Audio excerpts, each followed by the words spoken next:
ഉണ്ണിത്താൻ, വടകര മണ്ഡലം സ്ഥാനാർത്ഥി ഷാഫി പറമ്പിൽ എന്നിവർക്കായി രാഹുൽ ഗാന്ധി വോട്ടഭ്യർത്ഥിച്ചു. 3 മണ്ഡലങ്ങളിലെയും UDFന്റെ പ്രമുഖ നേതാക്കൾ സമ്മേളനത്തിൽ സന്നിഹിതരായി. Kerala vision news, Kannur.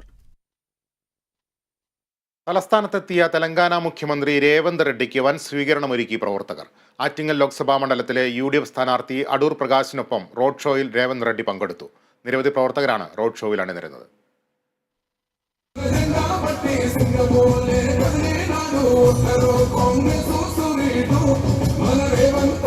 തുമ്പ മുതൽ അഞ്ചുതെങ്ങ് വരെ ഉണ്ടായിരുന്ന അടൂർ പ്രകാശിന്റെ റോഡ് ഷോയിലാണ് തെലങ്കാന മുഖ്യമന്ത്രി രേവന്ത് റെഡ്ഡി പങ്കെടുത്തത്. പൂക്കൾ വിതറിയാണ് രേവന്ത് റെഡ്ഡിയെ പ്രവർത്തകർ സ്വീകരിച്ചത്.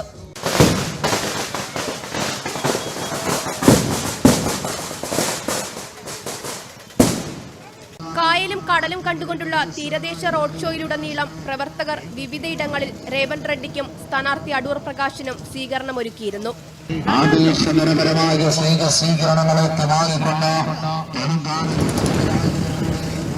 രേവന്ത് റെഡ്ഡിയുടെ വരവ് പ്രവർത്തകരെയും സ്ഥാനാർത്ഥിയെയും ഒരുപോലെ ആവേശത്തിരയിലാഴ്ത്തി.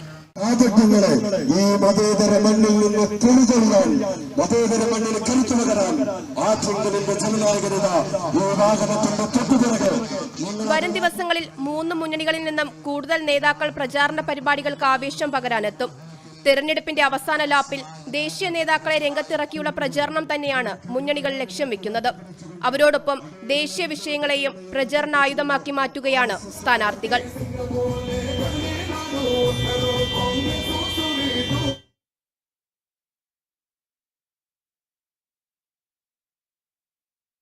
വടകര മണ്ഡലം LDF സ്ഥാനാർത്ഥി KK ശൈലജയ്ക്കെതിരെ വ്യാജ പ്രചാരണം നടത്തിയ സംഭവത്തിൽ കണ്ണൂർ, കോഴിക്കോട് ജില്ലകളിലെ 4 കേസുകൾ രജിസ്റ്റർ ചെയ്തു. കലാപാഹ്വാനം,